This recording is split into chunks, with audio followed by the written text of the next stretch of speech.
really appreciate the opportunity to be here with you today.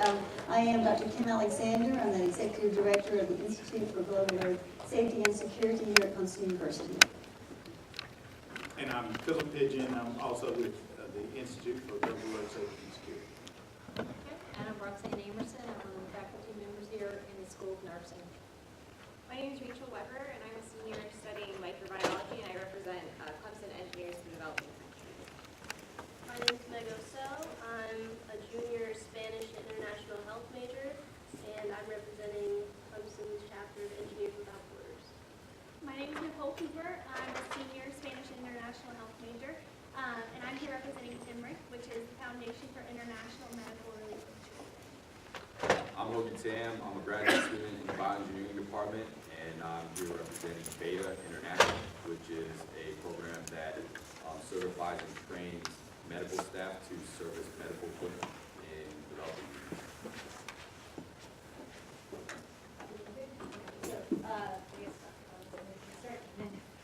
Okay, thank you. Yes, we are on a very strict time limit this afternoon, and I was told to keep it at 5 minutes, so here is my clock to make sure. We're going to be talking about an initiative that we're working with in Kenya. And this student, James Nampushi, is a student here at Clemson. He started with his master's, and I met him through a mutual relationship that he was having with another student on a project. And we were working on a virtual world initiative, and he came in and saw that we were working in the area of highway safety. And he sat down, and the more we talked and the more we got to know each other, the more we realized that there's a lot of things going on in his country, and he was very concerned, and as a student, wanted to sort of gauge what could he do and how could he be involved. That summer, he became an intern in the Institute. We sent him to Kenya. He spent about 3 months there with the task of just really finding out what was going on. Was anybody interested in road safety in that region? What were they doing? Who was working in this area? And the next thing I know, we got a call, and they were in a meeting with Chairman Komaro, and he was saying, "Is this guy for real?" And we said, "Absolutely yes." That we actually had asked James to go over, represent the Institute, find out what was going on in the area of road safety, and through that, we met this gentleman, Komaro. And as Komaro said, that Kenya leads the nation in road carnage in the world. Now think about that. You know, when you start looking at all the crashes and the fatalities and the injuries, and then you look at a third world country and the fact that they're having such massive carnage on the roadways, and then you heard a lot here this morning about the infrastructure and just how the rural and urban areas are. Just imagine yourself being in one of those crashes and knowing that you're not going to call 911. You know, nobody is going to come get you. And that is something that we wanted to really face. So as you look at those statistics there, I mean, they just have a tremendous need for interventions. They have a tremendous need for education and policy and working with us. So what we did is, through the work with James, we had actually an official government visit come to South Carolina. There were, we had several, it was represented by the government. We had Chairman Komaro, we had the Commandant of the police throughout Kenya, we had the CEO of the Transportation Licensing Board, came, and a few others. And we also had the Narek University College delegation that came here. And we spent a week. They set foot at the airport. We picked them up. Their flight was delayed, as you well know, at about 3 o'clock in the morning. When they came in, we spent a week. We started here at Clemson. We had a big meeting. The person at the bottom with her hands up, that's Miss Ann Farrow. She's the administrator of the Federal Motor Carrier Safety Administration. She came down from Washington. As you can see, there's faculty that you may have met in your tenure here at Clemson. We had students, we had industry, we had government, we had all of these people come together to start addressing this need. After we kicked it off at Clemson, we started going around the state. We went to Richland Memorial, down in Richland 1, we're Flight for Life.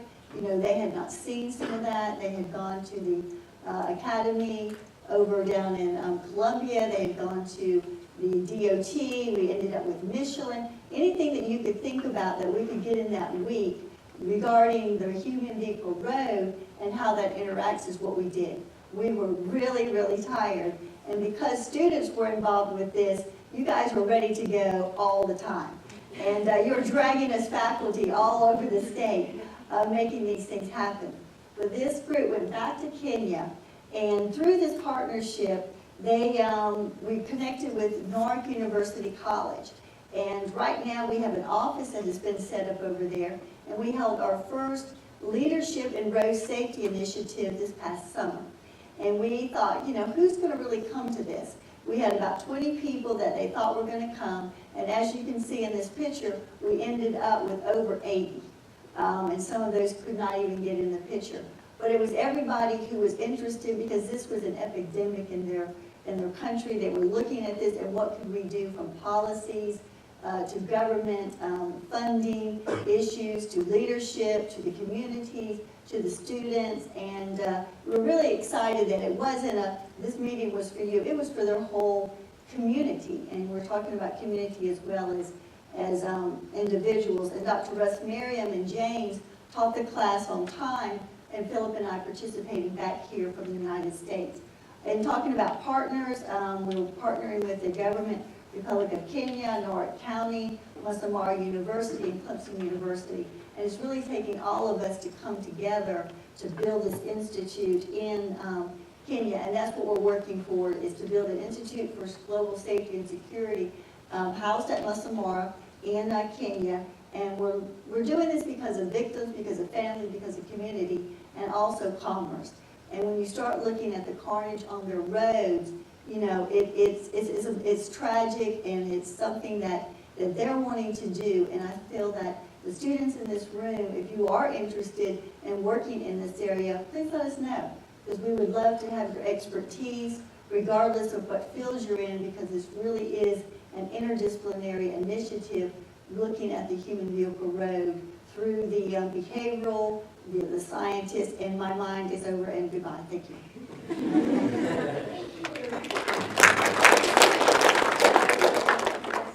Next, we'll go back up to the top, so Dr. Anderson. Okay, so because I'm with the School of Nursing, my perspective, of course, is community health, and I take students on international service learning trips. And I first went to Guatemala in 2005.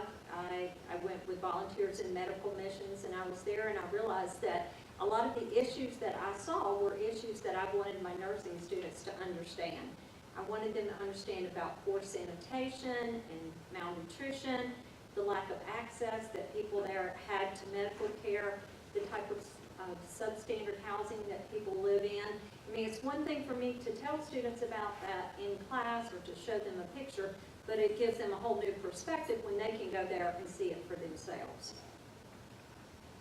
So after going that first year with Volunteers in Medical Missions, I came back, I wrote a proposal to take nursing students. And so that's what we started off doing. Volunteers in Medical Missions is a multidisciplinary group, and so there's doctors and different types of physicians, dentists, nurses, therapists, lots of different people that go on these trips. And of course, we go to extremely rural areas. We go into places where there is no access to health care. And it gave the students a whole new perspective on a different world. So we do a lot of health education in the medical clinics with Volunteers in Medical Missions. You see here some pictures of where we were focusing on dental health. We sometimes have a dentist with us. We were able to give kids fluoride treatments, teach them about how to use a toothbrush and provide those, because tooth decay is a major problem in Guatemala. Okay. Also, parasitic diseases, because of the poor water, that's a major issue. And so we always give meds for parasites, and we also give out vitamins. So you can see some pictures here of students engaging in those activities. And then, of course, respiratory problems are an issue. So there's always a pharmacy, and my students were able to work in the pharmacy. And they actually, even though we had interpreters there, the students they needed to know some of the Spanish language as well, because you couldn't always wait for an interpreter to say everything that you needed to say. So my students had to learn some basic Spanish skills, and so you can see students working in the pharmacy and doing teaching with patients. So I did that for several years, and while I loved the medical clinics, I thought, okay, this is great, but I need to do something that's more sustainable.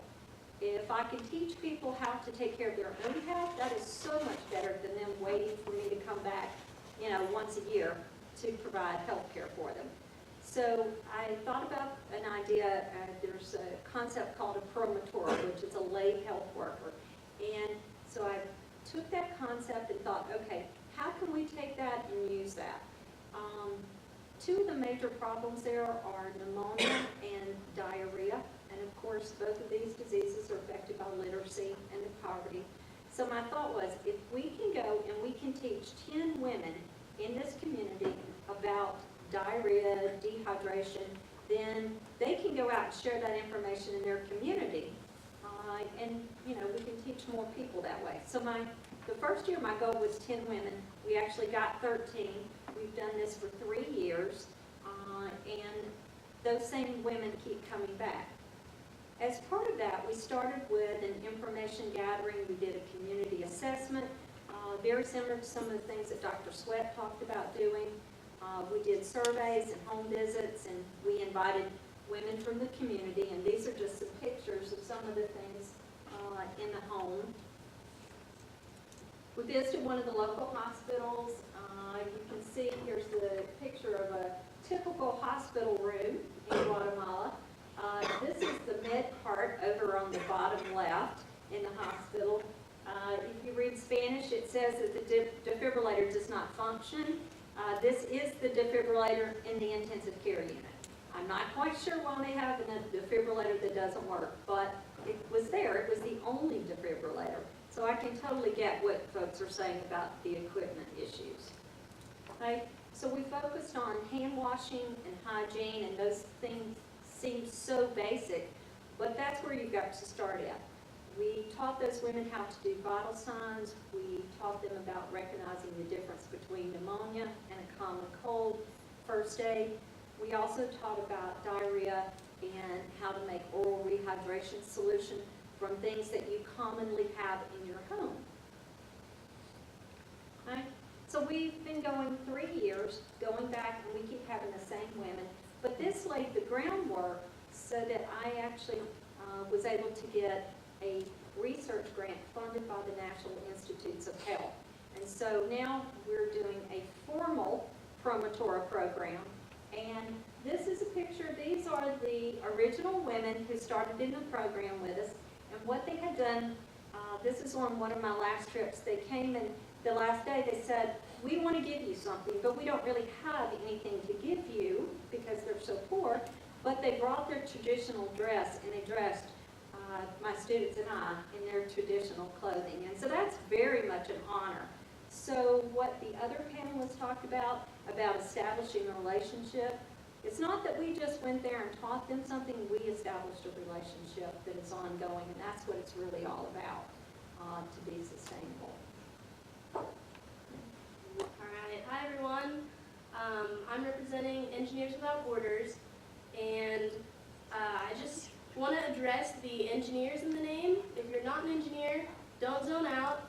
I'm not an engineer either, so you don't have to be one to be a part of Engineers Without Borders. Our main goal is to design and implement sustainable engineering projects in other countries and help empower their community to meet their basic needs.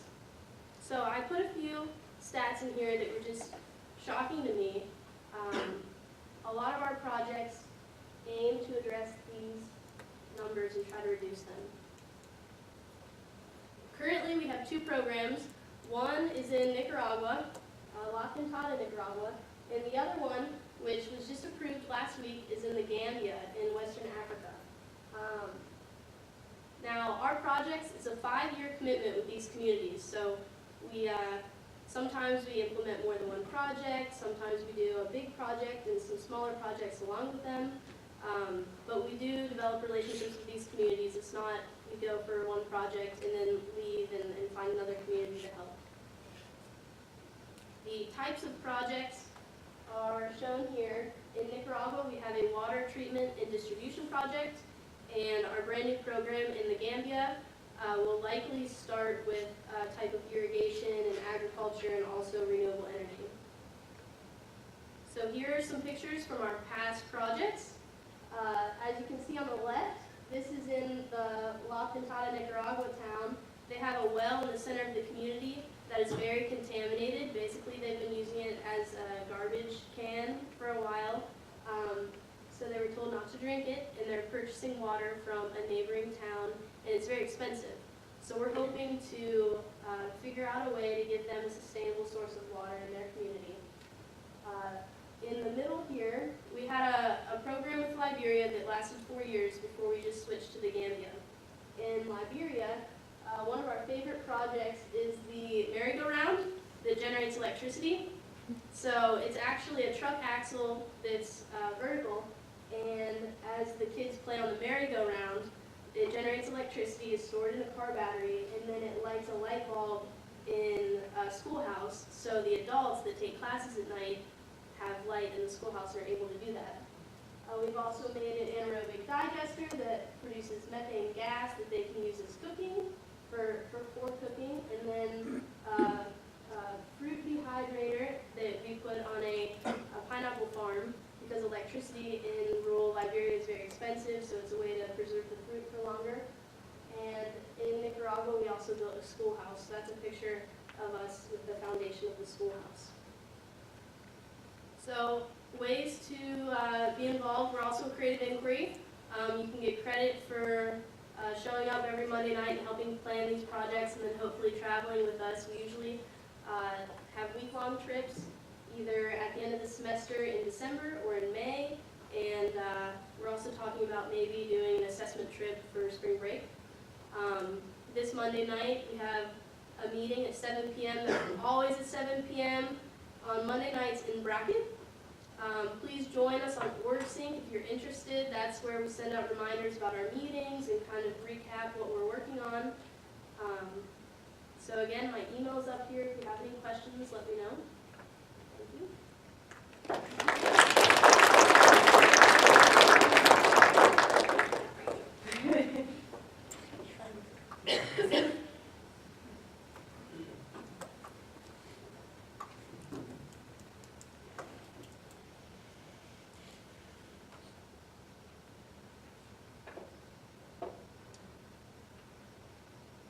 Hi everyone, my name is Rachel Weber, and I'm representing Clemson Engineers for Developing Countries. So David earlier in the career panel gave a great overview of our organization, how we're set up, some of the projects that we have. So I'm going to talk a little bit about my personal experience through the organization. So just a little bit more background. Part of our mission statement is to work with local communities in the Central Plateau of Haiti to develop sustainable solutions that improve the quality of life. I know a lot of us have been emphasizing the use of sustainable because that is the main reason that we are there. We're there to improve the quality of life, but we're also, hopefully one day we can leave Haiti and they have a functioning system all on their own, and you know they take ownership for the things that we have put in, and hopefully it is able to be sustainable. That is our overarching goal. We have projects for every discipline. We have engineers in our name as well. I'm not an engineer either. I'm a microbiology major. We have anywhere from economics, business management, English, civil engineers. We have sociology, anything. We have a place for you. We have many, many projects going on concurrently. In the back, we have a board spelling out some of our current projects that we're working on. And we also have an internship program. David touched on that as well.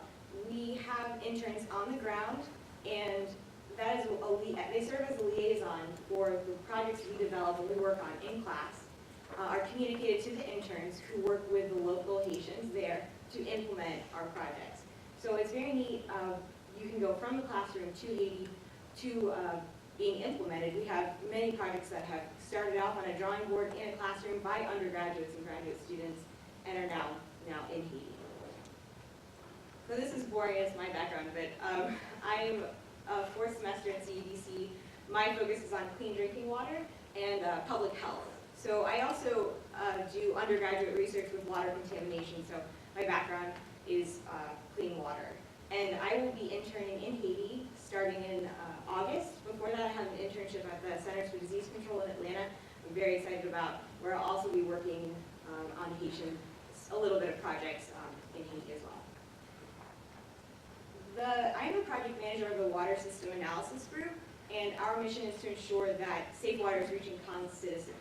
And that's why we came to Haiti in the first place, to make sure that the main, it's a right, I believe it's a right to have clean water, and we put in a great water system, and now we need to make sure that it's maintained properly, that it's delivering water as it should. So I analyze daily water system data. If you like Excel, I like data analysis stuff. Not many people like Excel, but so I get data in email to me, and I analyze it. It's things like the chlorine levels, the coliform counts, turbidity, TDS, pH, everything we analyze, and it's emailed to me and my group, and we analyze it. So I really enjoyed it. It's a lot of fun. It's not everyone's cup of tea, but my main project is the development of a water testing laboratory. We do, as you can see, we do test the water daily, but as our system is improving, I believe that the water testing method should also improve. And this is also where the sustainability comes along.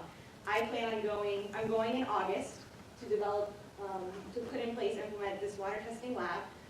Cologne, who is doing he's a local Haitian, he's doing our water testing now.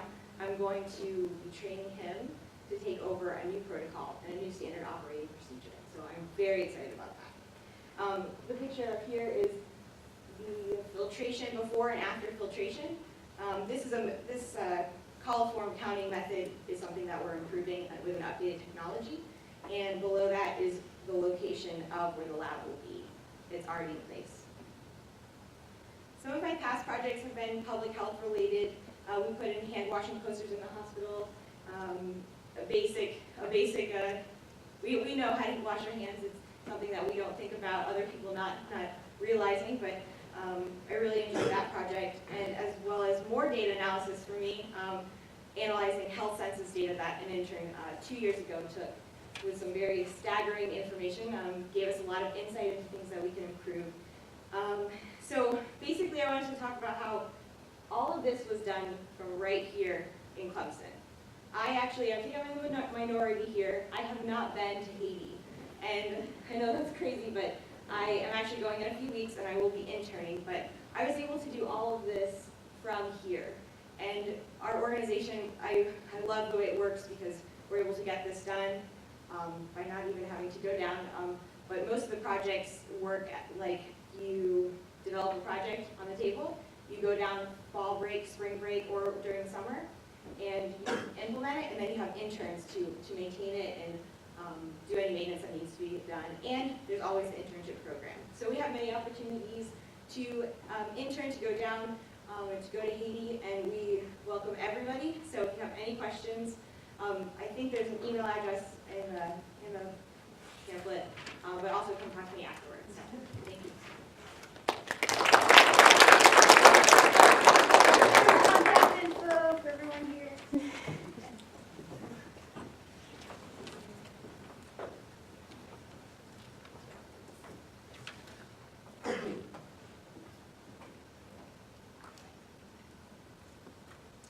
Hello everyone, I'm Nicole Cooper and I'm here to talk to you guys about FIMRIC. We call it FIMRIC because it stands for the Foundation for International Medical Relief of Children, which is a mouthful. So FIMRIC, what we are actually a chapter here on campus, but we're a national nonprofit 501c3 that's headquartered in Philadelphia. And the mission of FIMRIC is to improve child and maternal health in the developing world. Right now they operate in 7 countries: Costa Rica, El Salvador, Nicaragua, Dominican Republic, India, Peru, and Uganda. And the way FIMRIC operates is they all have field operations managers, so people that live on site. They have clinics in all of these locations. And so there's a field operations manager there year-round, and teams go for week-long trips or internships and go help out and do public health outreach there. FIMRIC has lots of chapters all over the country and all over the world, just like us. And here at Clemson specifically, we've been growing a lot recently. 2 years ago, we had only around 30 members, and now we're pushing 100. So we're growing really rapidly, and we go on spring break and winter break trips, which is what we focus on a lot, but we also do a lot of other fun stuff. Each year at the beginning of the year, we set a fundraising goal, and we adopt projects through headquarters, and what that might be is, this year, I'll give you an example, we adopted a project, we're buying a portable generator to bring to the Dominican Republic. I know a lot of what's been talked about today is the importance of educating the community, and so last year we were actually able to bring a laptop computer and a projector, and so whenever they have electricity, they're able to go into schools and give presentations of this quality to students, families, mothers clubs, things like that. So we're actually supplying them with a generator now that they can take all that technology anywhere they want to. So we're really excited about that. We're also fundraising to pay for the salary of a community health worker, which I know we've also heard today how important it is to have people in the community giving back. And so we focus a lot on that. So that's a lot of what all of us can do here on campus, because not all of us can afford to go on the trips and things like that, but we can give back that way. We also like to give back here at home. In the Clemson community, we like to go to Helping Hands, the local foster home, and play with kids. And we volunteer with Malden Miracle League, which is a baseball league for children with special needs. And then our international trips, like I mentioned. This year, we went on our first winter trip. We had 3 girls get to go to Peru, which is actually a really cool site for any of you interested in entering the medical field. They got to be in scrubbing on surgeries and see amputations and really awesome, cool things that aren't really mine, but they loved it. So I kind of wanted to tell you about the international opportunities. Obviously, that's why we're all here today. Our members that go on the spring break and winter trips are a part of the Global Health Volunteer Program. And this is open to all individuals, groups from all over. You guys, if you were interested, don't have to go through our chapter. You could just call them up and set up a trip. They work with you. They're really great and flexible. You can choose wherever you want to go for any amount of time, but generally they're around 1 to 3 weeks long. You don't have to have any Spanish background. If you're going to those countries that speak Spanish, you don't have to necessarily want to go into the health field. Just be willing to help out and do what they need, and that's all you have to do. So that's really great. If you're a little more serious, want to go for a longer commitment, they offer internships. They have 2 different types. The Ambassador Program, which is 1 to 6 months, that we've had many Clemson students participate in, and then the Fellowship Program, which is 7 months to a year. Now, these operate in these countries listed right here, and this is unique and a little bit different than the Global Health Volunteer Program, because you don't really get to say where you want to go. You fill out an application, there's a process like that, and they really evaluate where the needs are and where you could fit best. So I think that's a really neat way, because you're going for such a long time. They really want to place you somewhere where you can make a difference and work on your projects. Internships are unpaid, unfortunately, but prices are mindful of that, so it is a really great opportunity. So if you guys want some more info or anything, like I mentioned, you don't have to necessarily go through us here at Clemson, but FIMRIC headquarters, their website's really easy, fimric.org, and you can contact Megan Knight at that email address. She actually graduated from Clemson in December and is working with them full-time right now, so if you do email her, tell her, go Tigers. We're really excited for her, so we like to brag about her. But then here at Clemson, we have our own website, clemsonfimric.org, that you can check out, Twitter, Facebook. If you want to shoot me an email, there it is. And then our next meeting is February 19th, and you're welcome to just stop by and see more of what it's all about.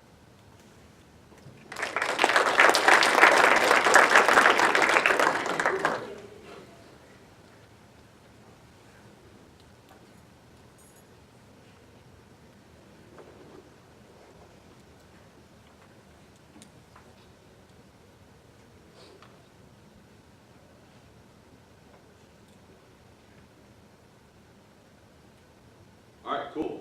So I'm gonna get in front of everybody. So I'm Hobie Tam. I sit on the board of directors now for Beta International, which is Biomedical Engineering Technology Aid International. But a year ago from this date, I was just some guy sitting in a lab doing research.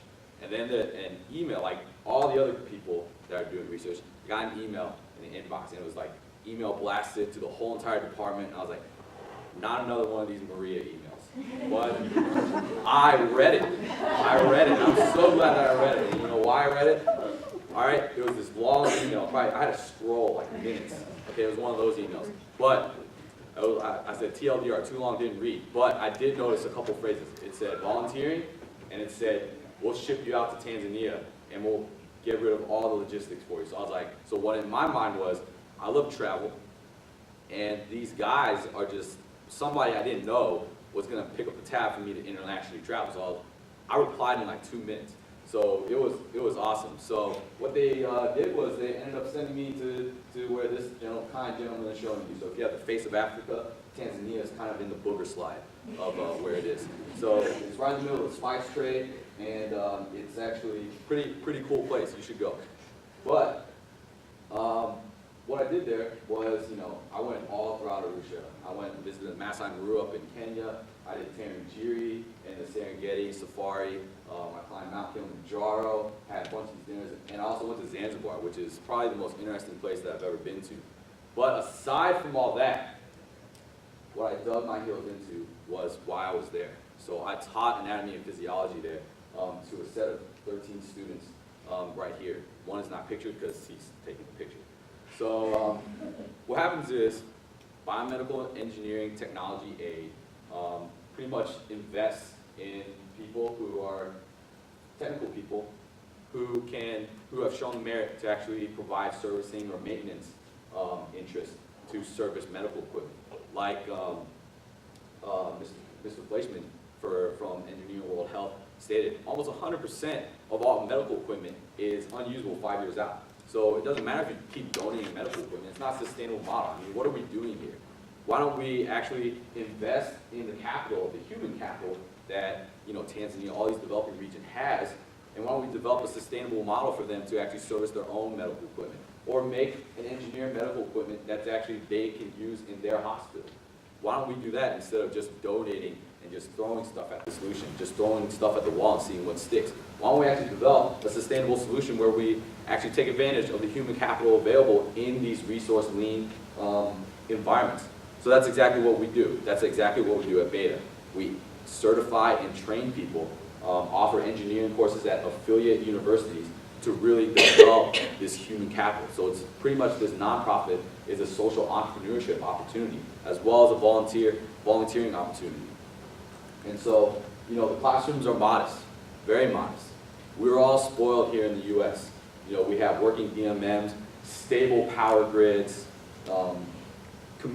good communication, English everywhere, textbooks that actually show us what to do. Here, this is all they have.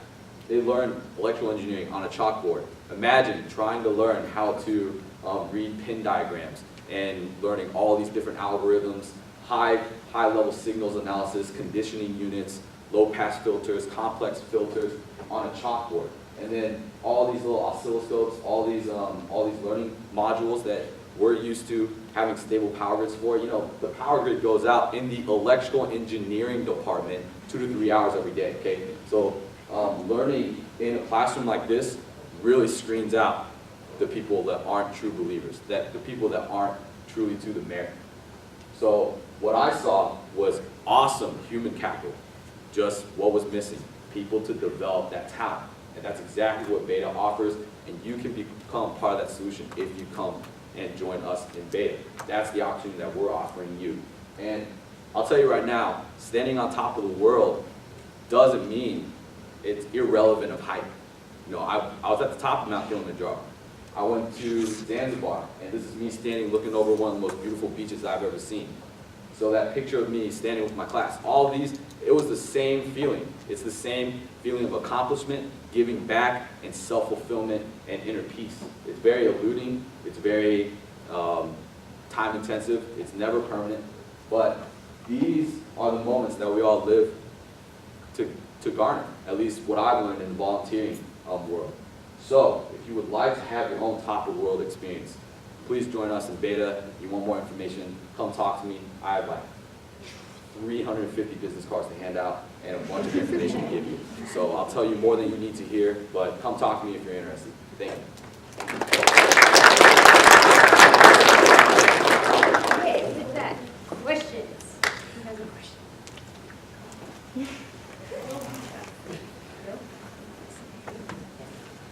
Hi, Sarah Rollinson, PhD student in bioengineering. So Clemson has clearly, now I know, you have a bunch of international opportunities. And it seems like you guys are all like doing your own thing.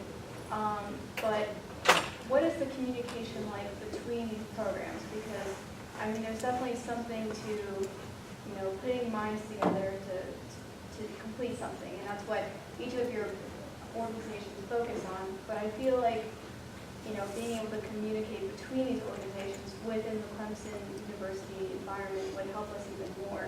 So I just wanted to know what your thoughts were on this. Well, I mean, one thing that I know that Dr. Sharon Nagy, she is the Vice Provost of International Engagement, and she brought a group of all of us together, and we gave presentations and started that connectivity and talking to see, you know, where my and Dr. Phillips' interest is in highway safety and the human vehicle road interface. But that's the transportation. I mean, it has to do with your personal, it has to do with commerce, it has to do with a whole lot of movement where, you know, then we pick up with those in the medical field because you're making the devices and saving the lives and doing those things because of the vast amount of people that are getting injured and killed. And, you know, you don't see a lot of wheelchairs, you know, over in Kenya. I mean, you never get to that point to be able to do that. So that's a very good question, and it's a way to utilize everybody's talents. And when, you know, when you end up in these crashes, we definitely need all of these others' expertise to save the life and the human capital of making that happen. Great question. I'll just add to that. Can you hear me without me? Okay. I have a pretty big mouth. Clemson is in the process of looking across the board at how we are focusing on globalization. And so I think that communication process is going to improve. There are a lot of different committees within the institution. I'm on at least 2 of those committees.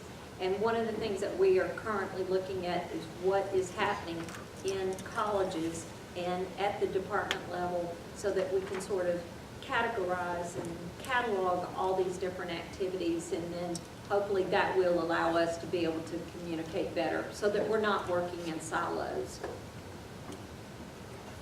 I'll actually be very truthfully honest. Like, this is the first time I've heard of any of these organizations, and I scour them for collaborations. Like, the only people that I've heard of is Engineering World Health is because they provided part of the funding for me to go. We collaborated with the BMET program at Arusha Technical College for that. So it's not that we're not actively searching for each other. It's a marketing, PR, branding problem. It's not very advertised. And I think that Dr. Dean and Kayla organizing this whole shindig is awesome because it creates a dialogue. It sits us all down. It's like, hey, we're all here. And there's posters and everything. And I've met a bunch of people and I've handed out a lot of business cards. So I think that, you know, it's good to have these review committees and everything.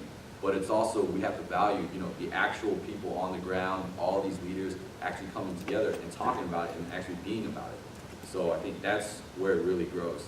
And again, thank you, Dr. Dean and Kayla. I was going to add just a plug, the study abroad office and the global, whatever they're called, they've revamped themselves. So for students, there's a lot more opportunities. And next, I think it's Wednesday, next Wednesday, they're having a fair for talking about study abroad and financial aid for study abroad. So it's a good opportunity for students if you want to do these kinds of things, how to get money to do these kinds of things. I would recommend going to. Well, I was just going to actually share that at MUSC, we just went through this same process about 2 years ago where it was the same thing with globalization. Nobody knew on campus what was happening within the departments, within the colleges, within the students. We found out we had like 10 people in Tanzania that were at the same place, didn't even know it.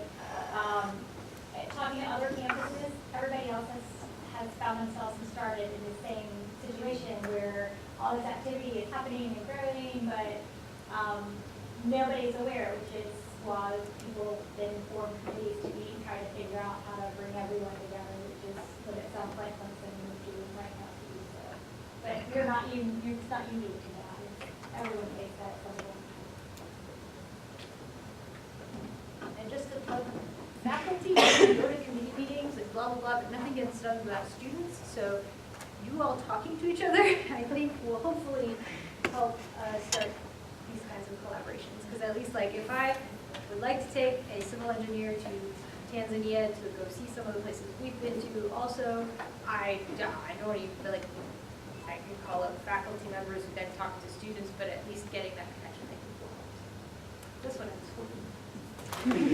That is true, because I know in our line of work and what we're focusing on, it was because of students coming together that said, wow, now we need a faculty member that can help us make some of these things happen. And, and when we did that, we had other administrators calling back and said, is this for real? And we said, absolutely. No longer is the faculty member going to represent, it's the student on behalf of yourself and Clemson and that department or institute that you are looking for to make that go. We are an interdisciplinary team of institutes at Clemson or across all 5 colleges, so we're not actually in a college, even though, as you well know, sometimes your faculty home is in a department and all of that, but as far as us being just in one discipline, we are not. And if you go to our website, take a look at our fellows, our senior fellows, look at some of the students we've had, because we do work in all the colleges and bring your expertise. This is kind of maybe more for the students. What are some things you like about these types of outreach programs, or some experiences you have that are different than classroom experiences? I guess I don't really need that. But I was going to say, my first trip with FIMRIC was my sophomore year. And you know how teachers always give you all your tests either right before spring break or right after? I had literally taken a test in one of my health classes on vitamins. You had to memorize like everything about vitamin A and K and all of this. And we arrived in El Salvador 24 hours later, and the first thing they told us was, okay guys, by the end of the week, you need to have a presentation on vitamins ready. We're hiking to this rural town to teach them about vitamins and hand out vitamins. And that was kind of okay, school does matter, need to keep paying attention, but also it was really cool to get to actually implement that knowledge, because I've remembered a lot more about vitamins through application. So I think that's a really neat experience about all of these, is that you get to apply what you're learning, and it really gives purpose to it, I guess. To add on that, I'm a big supporter of trying to find a way for whoever wants to travel to be able to travel on our trips, mainly because you can tell a huge difference. The students who come back from the trip have so much passion then for the community. They meet people, they know the faces of the people there, and so it's not just working on a project in the classroom, but you actually get to see the community using it, and it's just, they get so excited about it, and it's hard to explain that, like what the community members were like, what's it actually like there, to the people who have never been. So it really helps just get that excitement in the classroom also when we're here in Clemson. Can you expand? Oh, sorry. Oh, you can go out left. Expand a little bit on the application aspect. We have so many projects that you sit in the classroom and you learn the methods and you learn the background behind things, and then you get into CEDC and you can apply that directly, just like what you were saying. We had a group of civil engineers, physics majors. They designed a biodigester, and it is in place now. They started it from the drawing board here, and it's there. It's something that environmental engineers take classes on. You take and a water system. You take classes on how to create a water system, what goes into the water system, wastewater treatment, and then you are able to implement that. And as a microbiologist, I take a lot of labs, and I did water testing in one of my labs, and I've been able to talk with all my professors, and they've given me so much insight into how to start my own lab there. And so it's really exciting, really fascinating. So I'll actually agree with everything that they said. In a classroom, you take a test, you answer questions, and you get a grade. But that grade doesn't really mean, it's not indicative of any type of success. But what you're forced to do on these experiences is actually produce results. And that's the main difference. You have to produce a result, or else you have to. There's no, options not failure. Like, when I went over to Arusha, if my students didn't learn anatomy and physiology, they couldn't advance in their curriculum. So you have to produce results, and I think that's the major different factor. And that's the real value proposition in having one of these experiences versus having a strong GPA. Like, say you have a 3.9 GPA, or you went to Tanzania and taught electrical engineers anatomy and physiology. You know, that's like teaching someone from the deep south of South Carolina Chinese. You know, so it's a huge accomplishment, and it's a much better.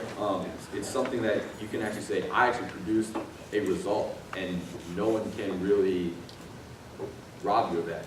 And B, traveling internationally, I'm a huge advocate of traveling. I believe it's the only thing that you buy and you actually get richer from. You don't lose when you travel. Like, when you get immersed in different cultures, I speak 4 different languages, just backpacking all throughout the world. I can honestly say I would not be the same person had I not had any international experience. I wouldn't have half the friends that I have, and just developing those connections overseas and really fostering, the bridging of cultures. We're all different, but we're really all the same once you think about it when you travel internationally. And the only way you know that is to actually get out of this box. So if you're interested in traveling, just buy a ticket, and then you're committed, and just go. So say you're graduating in May but are interested in these programs, are there alumni that are still involved and can do these trips, or is it strictly undergrad? In our situation, like I mentioned, all ages are welcome. So after graduation, you can still participate in FIMRIC trips to things like that. Like I said, you can go directly through headquarters, so it's definitely not limited to undergraduates. In Engineers Without Borders, it is not limited either. However, usually the students, if there's limited space, we bring about 8, hoping to kind of increase that number. But it's the students who are most involved in the planning of the project, so it's not something you sign up for and then just go and have it. You need to have the technical knowledge. You need to be very familiar with the project. Like those regular students who can just keep coming back every week. Our organization is slightly more limited, though we have had students graduate in the past and then go through, or one student, he's an intern right now, and he actually went through one of our partners to go down to Conj to work. I actually am supposed to be graduating in May, but I'm delaying my graduation in order to go on this, to go intern in Haiti. So we've had several include this as their Clemson experience, this internship, extend their graduation is often how it works to go intern. Beta International will take any willing soul, and I'm a demonstration of that. And now I sit on the board of directors, so it's not limited at all. I think Engineering World Health, the summer program, is open to people who just graduated as well. Is there any more questions? Otherwise, I was going to draw for fabulous prizes. Can I have one more round of applause for the